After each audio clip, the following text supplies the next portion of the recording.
અને સત્સંગ એ કોઈ વાણી વિલાસ નથી, એ કેવલ કોઈ મીઠા મીઠા શબ્દોના પ્રયોગ નથી. કોઈના હૃદયમાં બિરાજતો ભાવ, કોઈને દાન કરવું, એનું નામ સત્સંગ છે. શબ્દો માધ્યમ બને, શબ્દોના પાત્રમાં વક્તા પોતાનો ભાવ લઈ અને ભક્તના હૃદયમાં ઠાલવે.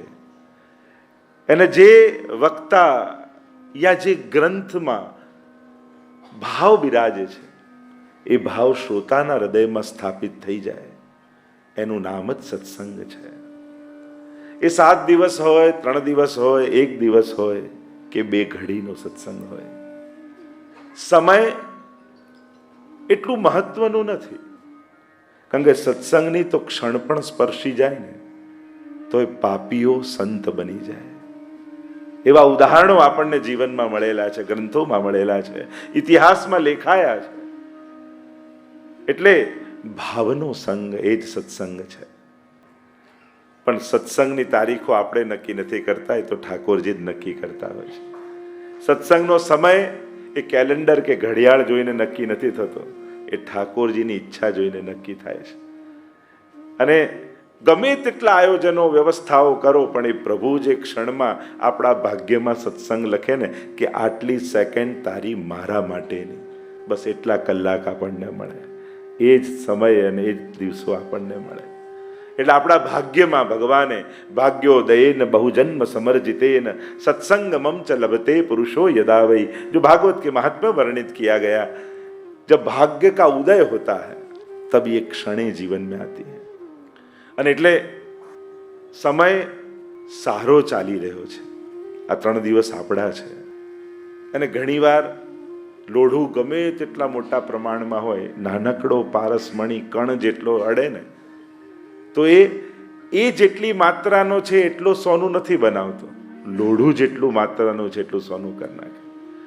એમ આ જે સત્સંગની ક્ષણો છે ને, ભલે પારસમણીના નાનકડા કાંકરા જેટલી 3 દિવસની હોય, પણ એ તમારા જીવનના 100 વર્ષોને સોનું બનાવી દેશે. જન્મથી લઈને મરણ સુધીના એ પ્રત્યેક ક્ષણને સુવર્ણમય બનાવી દેશે. એટલે સત્સંગની માત્રા પ્રમાણે કલ્યાણ નથી થતું, કલ્યાણ તો તમારા જીવનની યાત્રા પ્રમાણે થાય છે. આ જીવનની યાત્રાને સાર્થક કરનારું છે ને સત્સંગની ક્ષણો. અને એમાં પણ કૃષ્ણ ચરિત્ર જેવો વિષય હોય, જ્યારે વિષય રાખો તમે નક્કી કરો શું સાંભળવું, શું કયા વિષય પર, કે ના મળીને નક્કી કે કૃષ્ણ ચરિત્ર 10મ સ્કંદ, ભાગવતના 10મ સ્કંદ આધારિત કૃષ્ણ ચરિત્રનું ગાન 3 દિવસ આપણે મળીને કરીશું. અને આપણે બંને ભક્તિ કરીશું. હું ગાઈને કીર્તન ભક્તિ કરીશ, તમે સાંભળીને શ્રવણ ભક્તિ કરજો. ભક્તિ તો બંને બાજુથી થશે. હું પ્રભુના આ દિવ્ય ચરિત્રોને ગાઈશ, જાણે કારાગૃહથી તમારી યાત્રા કૃષ્ણ સાથેની શરૂ કરીશ અને છેક તમને લઈ જઈશ એ મહારાષ્ટ્રની ભૂમિ સુધી. કારણ કે બધું જ કદાચ, અને આપણે તો રૂક્ષ્મણી વિવાહનો ભાવ કર્યો છે, તો તમને છેક દ્વારિકા સુધીની યાત્રા કરાવીશું. એટલે કે સુખદેવજી અને વ્યાસજીની સાથે જાણે આપણને કૃષ્ણ જીવન યાત્રાનો દર્શન કરવાનો અવસર મળશે. આ એવી દિવ્ય યાત્રા છે. ભાગવતનો અનુભવ, અને પ્રભુએ આ લીલાઓ પ્રગટાવી કેમ ભાગવત રૂપે? કારણ કે જ્યારે પ્રગટ રૂપે ભગવાન ન બિરાજતા હોય તો આ ભક્તોનો ઉદ્ધાર કોણ કરે?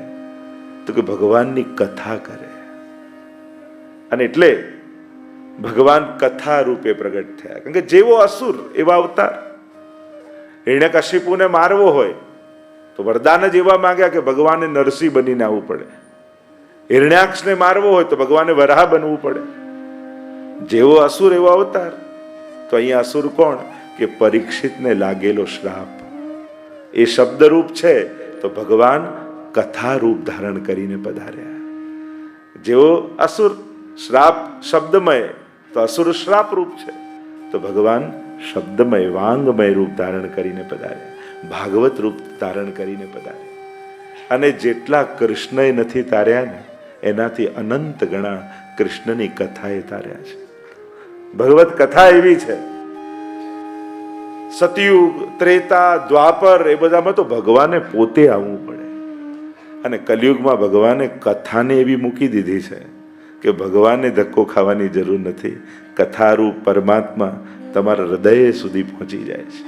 અને એમાં પણ કૃષ્ણ ચરિત્ર હોય, ભગવાન રામ અને કૃષ્ણના ચરિત્રનું જો મારી રીતે હું ડેફિનેશન કરું તો ભગવાન રામનું ચરિત્ર એ સુવાક્ય જેવું છે અને કૃષ્ણનું જીવન ચરિત્ર એ ઉખાણા જેવું છે. કારણ કે સુવાક્ય તો વાંચવા લખવા બધાને ગમે, તરત સમજાઈ જાય, પણ કોઈ ઉખાણું હોય ને, પઝલ હોય, એને તો કોઈ સમજદાર ઉકેલીને બતાવે ને તો જ સમજાય, બાકી તો સમજમાંય ના આવે. આવું કરાય ભગવાન થઈને? આવું કોઈ ભગવાન કરતો હશે? દરેક ઘટનામાં જે પ્રશ્ન પેદા કરે એ જ કૃષ્ણ છે. દરેક ચરિત્રમાં જે પ્રશ્ન પેદા કરે છે એનો આનંદ જ એ છે, પહેલા પ્રશ્નાર્થ રૂપે કૃષ્ણ આવે અને પછી જીવનનો પૂર્ણ વિરામ બની જાય. એમ થાય પ્રેમ કરવા જેવો હોય તો આ જ છે. અને એમ લાગે કે બસ સર્વ વસ્તુ સમર્પણમ કૃષ્ણ એવ ગતિર્મમ. મહાપ્રભુજીના એ વાક્યો આપણને યાદ આવે. ઘણીવાર લોકો કૃષ્ણાશ્રય વાંચે ને તો હતાશ, ઓ સર્વ માર્ગ જાણ, બધા માર્ગ કતમ, તીર્થો કતમ, દેવતાઓ કતમ. અરે આ હતાશા માટે નથી, આ બધા જ હતાશાઓની વચ્ચે મહાપ્રભુજી કૃષ્ણાશ્રયમાં એક આશાનું કિરણ આપે છે કે આ બધું જ નાશ થઈ જશે, છતાંય એ કૃષ્ણનો આશ્રય કરીશ તો તું તરી જઈશ. કૃષ્ણાશ્રય તો પરમ આશાનું કિરણ છે કે કદાચ કલિયુગ બધાનો નાશ કરી દેશે, પણ કૃષ્ણનો આશ્રય જેણે કર્યો છે. એટલે જ સતયુગ, ત્રેતા, દ્વાપર આ બધામાં આ ચારેય યુગમાં ભગવાનનું નામ એવું છે ને એ ચારેય કાળમાં કામ કરે છે. એના પર કાળનો પ્રભાવ નથી થતો. જો હવે સતયુગનો અવતાર નથી થવાનો, કલિયુગ ચાલે છે, ત્રેતાનો, દ્વાપરનો નહીં થાય, પણ સતયુગમાં એ નામનો મહિમા હતો, દ્વાપરમાં એટલો જ, ત્રેતામાં એટલો, અને કલૌ કેશવ કીર્તના કલયુગમાં તો વધી ગયો. અહીંયા તો કદાચ ભગવાન ન આવે એવી સંભાવનાઓ બહુ જ છે. અને એટલે ભગવાને નામ આપી દીધું કે લે તું મારી કથા રાખ, મારું ભગવદ નામ રાખ, કલયુગમાં આ તને તારી દેશે. કારણ કે આ જીવ ની પોકારમાં કલયુગમાં તાકાત નથી રહી કે પોકારે ને દોડીને આવી જાય. હા, ભગવદીઓ થયા, ભક્તો છે ને, ઇતિહાસો તો લખાયા છે, પણ ભગવાનનું નામ એવું છે ક્યારે પણ નિષ્ફળ નથી જતું. આપણી તકલીફ એ છે કે આપણને તેમ થાય કે સ્વિચ દબાઈ એટલે પંખો તુરંત ચાલુ થવો જોઈએ, હું બોલાવું ને ભગવાન તુરંત સામે આવીને કામ કરીને નીકળી જવા જોઈએ. એ આપણા ટાઈમે કામ કરે જરૂરી નથી, એ તમને જરૂર હશે ને ત્યારે જ આપશે. કારણ કે આપણી માંગણી આપણા પુરુષાર્થ અને જરૂરત કરતા પહેલી હોય છે. હજી આપણે પૂરી તાકાત લગાવી નથી હોતી, એ પહેલા તો હાર માનીને પુકારવા લાગી જઈએ. પ્રભુ કે હજી મેં તને ઘણું બળ આપ્યું છે, હજી તારામાં ઘણી તાકાત છે, હજી મને આશા છે કે મારી જરૂર નહીં પડે, તું જ પતાવી દઈશ. પણ જયારે એમ થાય કે બધું જ બળ લગાયા પછી હજી કંઈ કામ નથી કરતું, ને પછી જયારે હે હરી કરીને પુકાર કરો, ત્યારે જેમ દ્રૌપદી માટે દોડીને આવ્યો, પ્રહલાદ માટે થાંભલો ફાડીને આવ્યો, એમ ક્યાંક તમારા જ હૃદયમાંથી ન પ્રગટી જાય. આપણે તો બહાર જોતા હોય કે ક્યાંકથી આવશે, એને ક્યાં જરૂર છે કે બહારથી જ આવે, એ તો ભીતરથી પણ પ્રગટે. હૃદયસ્થમ નિર્ગતમ બહી, महाप्रभु जी के शब्दों में कहूं, गोपियां चारों ओर ढूंढ रही थी कहां गए वो कृष्ण, कहां से आएंगे, और प्रभु तो गोपियों के हृदय से ही प्रकट हो गए. प्रभु तो यही तो है, કૃષ્ણને તમને જોવા માટે બીજી કોઈ આંખોની જ જરૂર નથી, એ તમારી આંખે જ તમને જોતો હોય છે. ઘણીવાર આપણે અહીંયા ક્યાં કોઈ જોનારું છે, અરે તારી આંખે જ તને જુએ છે, એને ક્યાં કોઈ બીજા આંખોની જરૂર છે. તો આ કૃષ્ણની કથા જે આપણને મળી છે, એટલે રામનું ચરિત્ર એ સુવાક્ય જેવું છે. બધું આઈડલ, બધું આદર્શતા તમને દેખાય. અહીંયા અનેક પ્રશ્નો, અને આપણે પ્રશ્નોને લઈને કૃષ્ણ સુધી જવાનું છે. સંશયથી શરૂ કરીને સમાધાન સુધી પહોંચવાનું છે, શંકાથી લઈને સમર્પણ સુધી પહોંચવાનું છે. આ જ કૃષ્ણ ચરિત્રનું માધુર્ય અને મધુરતા જ એમાં છે. પહેલા વાય આવું કોઈ હોય, આવું કઈ કરાય? પછી ટ્રાય કે હવે શું કરવાનું, અને પછી કૃષ્ણ સુધી. એટલે પ્રશ્નથી કૃષ્ણ સુધીની યાત્રા હંમેશા કૃષ્ણ ચરિત્રનું કહેતો હોઉં છું. આ કૃષ્ણ કથા, કૃષ્ણ અને ભાગવતજી જ્યાં બિરાજતા હોય એ તો આપણે ત્યાં પ્રગટ વાંગમય શ્રીજીનું સ્વરૂપ માનવામાં આવે છે. કે જે કૃષ્ણની કથા ગોપીજનો ગોપી ગીતમાં કહે છે, તવ કથા અમૃતમ, અમૃત કહ્યું છે કથાને. આ કથા તો અમૃત છે, મરેલાને જીવાડી દે. અને મરેલો કોણ છે? જે જીવ્યો જ નથી એ મરેલો જ છે. જીવતર કહેવું કોને? જેણે જીવનમાં આત્મકલ્યાણનો પ્રયાસ કર્યો નથી એ મરેલો છે. કારણ કે મૃત્યુની જ આવતા જન્મની તૈયારી કરી રહ્યો છે. અને ઘણીવાર આપણને એમ લાગે આ નહીં તો આવતો જન્મ, આજે કથામાં નહીં તો કાલે. ઘણીવાર થોડું પણ મોડું બહુ લાંબુ ચક્કર લગાવ્યું. આપણે એમ લાગે કે ટ્રેન જતી હતી અને આપણે 5 મિનિટ મોડા પડ્યા.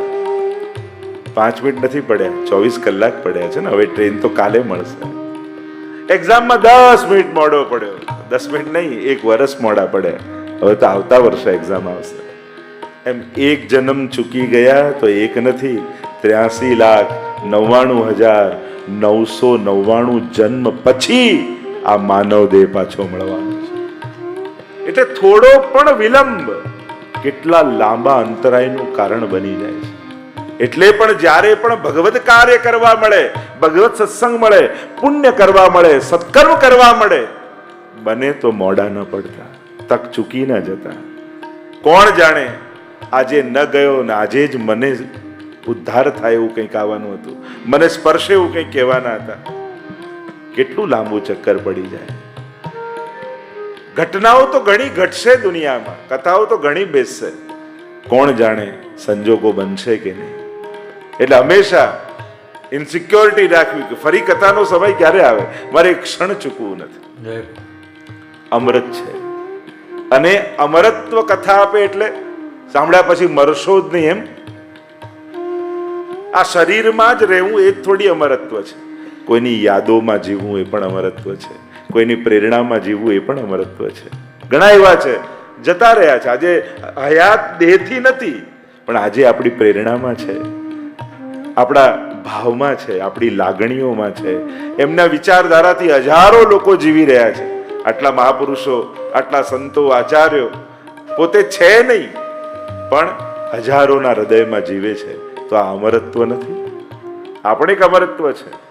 આ જીવનની પરમ કલ્યાણ શેમાં છે? અંતે નારાયણ સ્મૃતિ.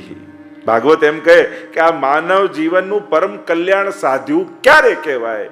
કે અંત ઘડીમાં ભગવાન યાદ આવી જાય. અને જીવનભર જેને યાદ કર્યા હોય ને એને જ અંત સમયમાં આવે. સહેલું નથી.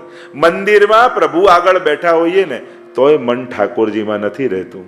તો હોસ્પિટલના ખાટલામાં છેલ્લી ઘડીએ પડ્યા હશો, બાટલાઓ ચડતા હશે, ઇન્જેક્શનો વાગતા હશે, ડોક્ટર ને નર્સ સામે ઊભા હશે, ખાતરી ખરી એવા સમયે મન ઠાકોરજીમાં હશે.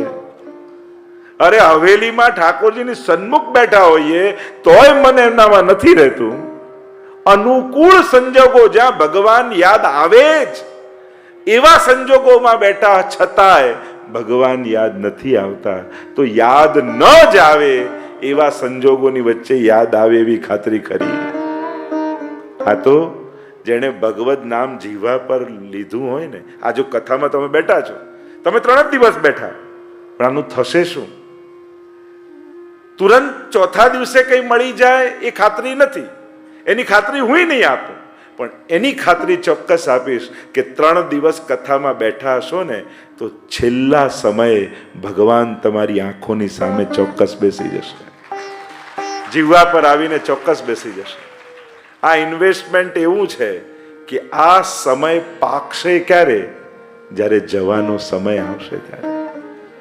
ભગવત નામ, ભગવત સેવા, ભગવત કથા તમારું કદાચ જીવન ન સુધારી શકે તો વાંધો નહીં, પણ તમારું મૃત્યુ ક્યારે બગડવા નહીં દે, આ ખાતરી છે. જેણે પણ અજાણતામાં પણ ભગવત નામ લીધું છે એનું ભગવાન મૃત્યુ નહીં બગડવા દે. કારણ કે મહત્વનું છે છેલ્લી ઘડીઓ, અંતિમ તકો. ત્યારે ભગવાન આ સમયને યાદ કરી, એ સમય ક્યાંક જીવા પર આવી જશે. કોઈ વૈષ્ણવ બનીને આવી જશે, કોઈ ગુરુ બનીને આવી જશે, કોઈ ચિત્ર બનીને આવે, છેલ્લે કાંઈ નહીં તો ટીવી સામે હશે ને તો અંત સમયમાં કોઈ ભગવાનની સિરિયલ ચાલતી હશે અને કૃષ્ણ યાદમાં આવી જશે, સ્મરણમાં આવી જશે. આ ભગવદ નામ લઈને ભગવદ કથામાં જે આવીને બેઠો છે, જેણે ભાગવત સાંભળ્યું છે, ભગવાન ક્યારે એની અધોગતિ નથી થવા દેતા. અને વિચાર કરો ને પરીક્ષિત મહારાજનો, આગળ આવશે દસમા સ્કંદમાં જ્યારે પ્રવેશ કરીશું, કયું પુણ્ય પરીક્ષિત મહારાજે કર્યું. આપણે કહીએ બહુ પુણ્યો કર્યા હોય ને એને કથા મળે, પરીક્ષિત મહારાજે તો પાપ કર્યું હતું.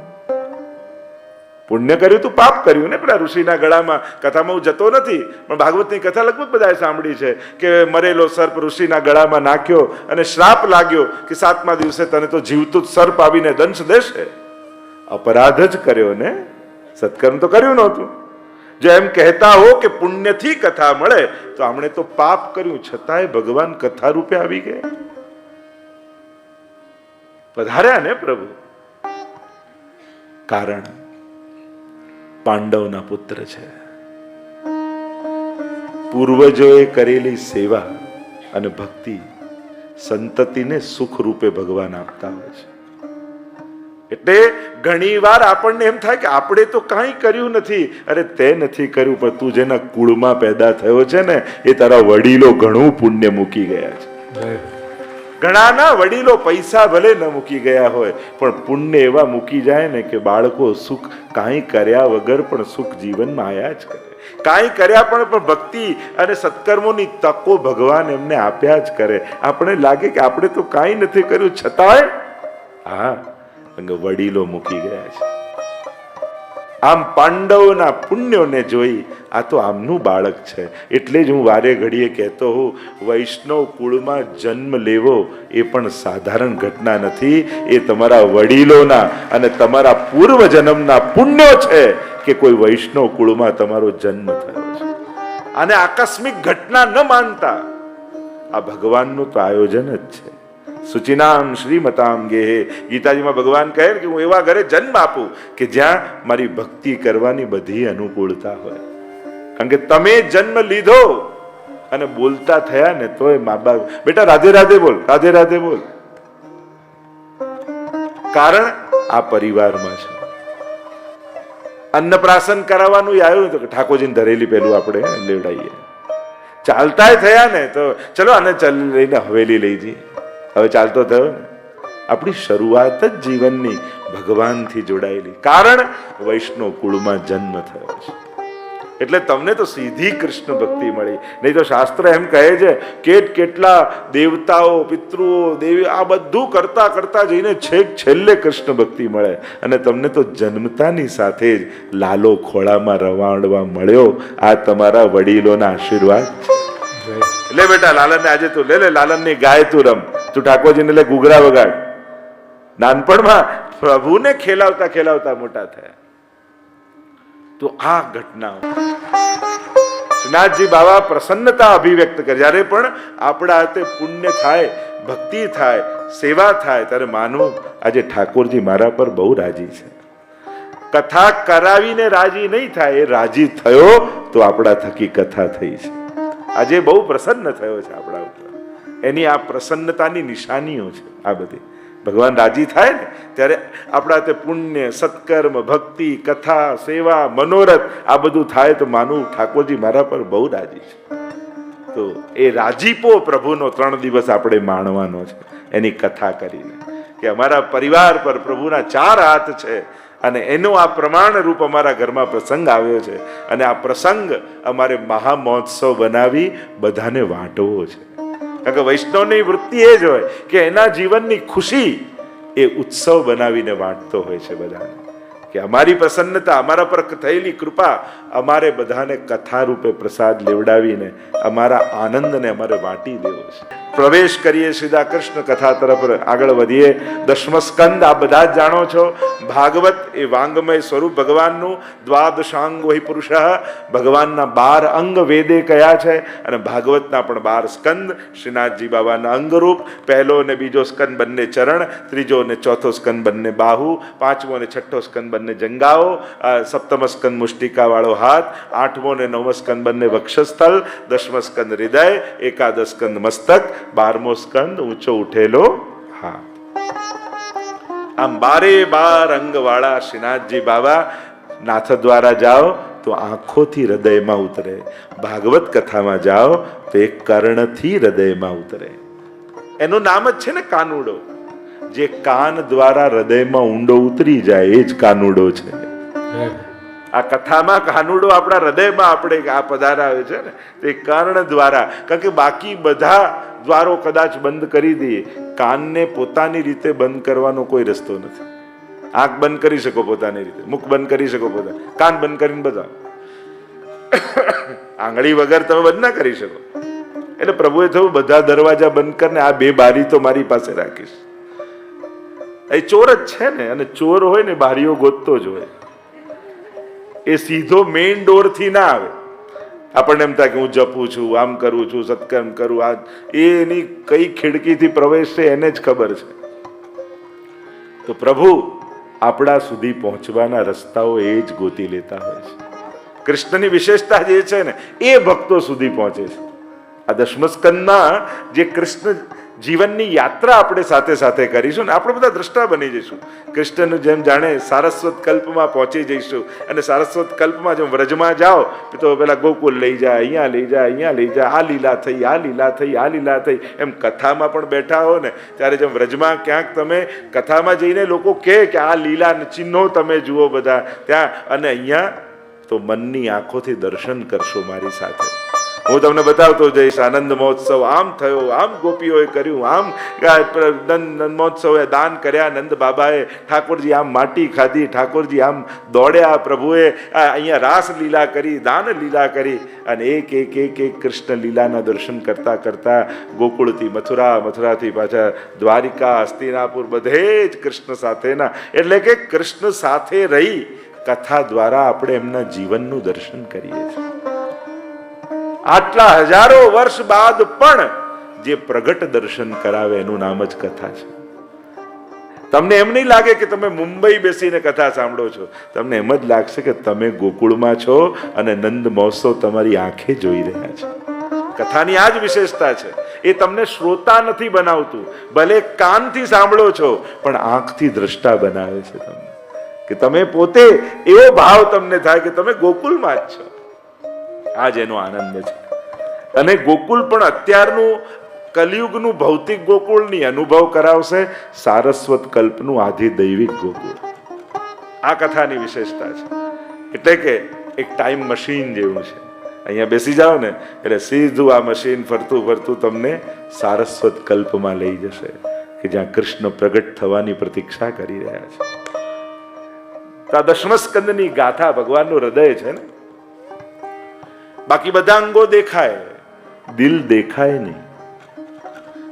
દિલ, હૃદય તો અનુભવાય. આપણે આનું દિલ બહુ મોટું છે. અરે બીમારી કહેવાય દિલ મોટું હોય તો ડોક્ટરને બતાવવા જવું પડે તો કહેવાય ભૌતિક રીતે બીમારી કહેવાય. હાર્ટ પોળું થાય છે. કોઈ કાર્ડિયોલોજીસ્ટ બેઠા હોય તો આ તો માંદગી કહેવાય. પણ એ જ આધ્યાત્મિક માર્ગમાં ગુણ છે. જે ભૌતિક જગતમાં દોષ છે આનું દિલ બહુ મોટું છે. અને એટલે ભગવાનનું દિલ બહુ મોટું છે. બાકી બધા સ્કંદો નાના. દસમો સ્કંદ 90 અધ્યાયનો મોટો. ભગવાનના હૃદયમાં બધા માટે જગ્યા છે. આપણે ના પાપી, આ અસુર ને આ ને આ. અગર હૃદય, જો આ કલિયુગની વિશેષતા શું છે? સતયુગમાં દેવતા અને દાનવોના લોક બધા જુદા હતા. આ દેવોનો લોક, આ દાનવનો લોક. પછી આવ્યું દ્વાપર, તો દેવતા અને દાનવોના એક જ લોકમાં મૂકી દીધા ભગવાને, આ ભૂલોકમાં. પછી આવ્યું દ્વાપર, એટલે દેવતા અને દાનવને એક ગામમાં મૂકી દીધા ભગવાને. પણ કલયુગ આવ્યું ને તો ભગવાનને થયું આ જગ્યા ઓછી છે, દેવોને દાનવને માણસના હૃદયમાં જ મૂકી દીધા. હવે તારે જેને સાથ આપવો એને આપ. એટલે તમારી અંદર દેવ પણ છે. બે અવાજ કલયુગમાં દરેકના મનમાંથી આવશે, એક દેવતાની અને બીજી દાનવની. લઈ લે ના લેવાય, ખાઈ લે ન ખવાય, જા ના જવાય.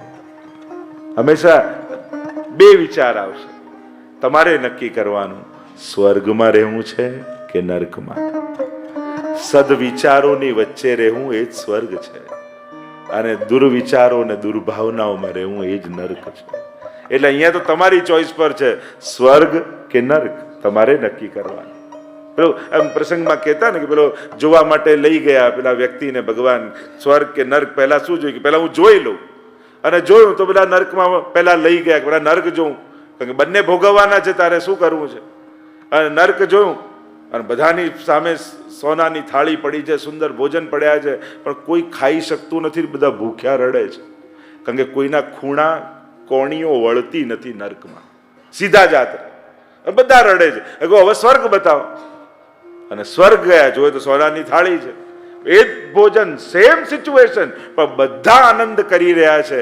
તો કેમ? કે ત્યાંય ખૂણા વળતા નથી, ત્યાંય કોણીઓ વળતી નથી, પણ ખુશ કેમ છે? તો કે આ સામેવાળાને ખવડાવે છે, સામેવાળો આને ખવડાવે છે. આ જ સ્વર્ગ છે. સંજોગો આ જ રહેવાના છે. ખાવાની વૃત્તિ વાળા રહેશો તો નર્કમાં રહેશો, ખવડાવવાની વૃત્તિ વાળા બનશો તો આ જ તમારું સ્વર્ગ બની જશે. એટલે સંજોગો આ જ રહેવાના છે, પરિસ્થિતિઓ આ જ છે. તમારે સ્વર્ગમાં રહેવું કે નર્કમાં એ તમારે નક્કી કરવાનું છે. તો ભગવાને આ બંને વૃત્તિઓ તમારી માણસની અંદર જ મૂકી દીધું છે. આइए चलते हैं 10वें स्कंद की कथा में, कृष्ण चरित्र में. 90 अध्याय महाप्रभुजी सुबोधनीजी लख्या છે. 7 પ્રકારે મહાપ્રભુજી ભાગવત ગૂઢાર્થ પ્રકાશન પરાયણાય નમઃ. સર્વોત્તમ સ્તોત્રમાં તો ગુસાઈજી કેટલું બધું મહાપ્રભુજી માટે ભાગવત પિયુષ સમુદ્ર મથનક્ષમ, ભાગવત રૂપી અમૃતનો સાગર મહાપ્રભુજીએ મંથન કરીને આપણને નવનીત રૂપે પુષ્ટિ માર્ગ આપ્યો છે. ભાગવત સુધારસ મત કે અપનો પંથ જતાયો, તુમ શરણાગત આયો શ્રી વલ્લભ તુમ શરણાગત આયો. મહાપ્રભુજીએ આ પુષ્ટિ ભક્તિને ભાગવતનું દોહન કરી જે માખણ નીકળ્યું એ પુષ્ટિ માર્ગ રૂપે આપણને આપ્યું છે. એટલે આપણી ભક્તિ એટલે ભાગવતી ભક્તિ, જે ભાગવતમાં વ્રજ ભક્તોની ભક્તિ બતાવી છે એને જ આપણે પુષ્ટિ માર્ગ કહીએ છીએ, એને પુષ્ટિ ભક્તિ કહીએ છીએ. શ્રી મહાપ્રભુજી 7 પ્રકારે અર્થો કરીને બતાવ્યા. શાસ્ત્રે સ્કંદે પ્રકરણે અધ્યાયે વાક્ય પદેક્ષરે એકાર્થ સપ્તદા જાનન અવિરોધેન મુચ્યતે. ભાગવતાર્થ પ્રકરણ અને સુબોધિનીજી આ બંને દ્વારા 7 પ્રકારે એકાર્થ કર્યો મહાપ્રભુજી. 7નો એક જ અર્થ છે એમ કરી જે વેદમાં છે એ જ ગીતાજીમાં છે, એ જ બ્રહ્મસૂત્રમાં છે, અને એનો જ વિસ્તાર શ્રીમદ ભાગવત છે. આમ ભાગવતને વેદનું ફળ, જે નિગમ કલ્પતરોર ગલિતમ ફલમ શુકમુખાદમૃત દ્રવ સંયુતમ પીબત ભાગવતમ રસમાલયમ મુહુરહો રસિકા ભૂવિ ભાવુકા. ભાગવતના મંગલાચરણમાં જ આવ્યું, વેદ રૂપી વૃક્ષ ઉપર લાગેલું ગલિત ફલ એ શ્રીમદ ભાગવત છે. એટલે ભાગવત ફળ છે, અને ફળનો આસ્વાદ આપણે બધા કરતા હોઈએ છીએ.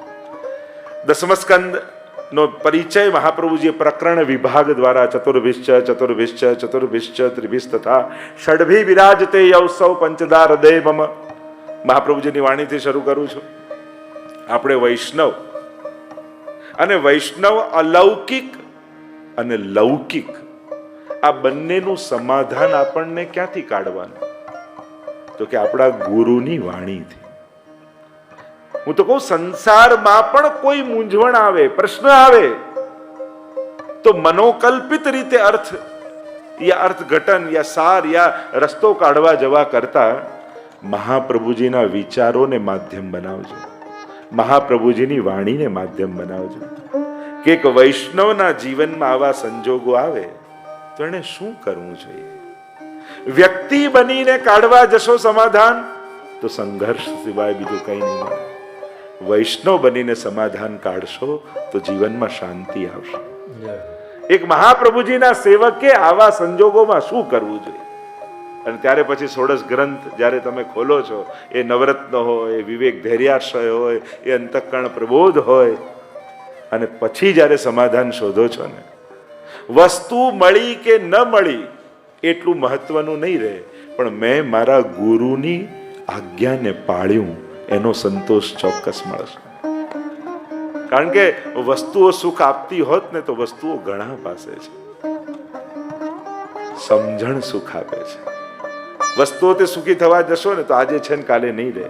સમજણથી સુખી થશો તો કાયમ સુખી રહેશો. સંજોગો બદલવા આપણા હાથમાં નથી હોતા, સમજણ બદલવી આપણા હાથમાં ચોક્કસ છે. તો ઘણી વાર એટલે જ કહું ને કે ઘટનાઓ આપણા હાથમાં નથી, પણ એના અર્થઘટન આપણા હાથમાં ચોક્કસ છે કે આ ઘટનાનો અર્થ શું કરવો. એ જો શીખી જઈએ તો જીવનમાં ઘણા બધા સમાધાનો જીવનમાં મળી જાય. અને ભાગવતની આ લીલાઓ દ્વારા ભગવાન આપણને એ શીખવાડશે. અંગ પ્રભુના ચરિત્રમાં જોશો તો પ્રભુએ બધું ધાર્યું, વિચાર્યું, એવું જ ઘટતું ગયું એવું નથી. પ્રભુની લીલા કેવી છે, બધી જગ્યાએ વિપરીતતા કૃષ્ણ ચરિત્રમાં દેખાશે, પણ છતાંય પ્રભુ સદાય આનંદમાં છે, ઉત્સવમાં છે.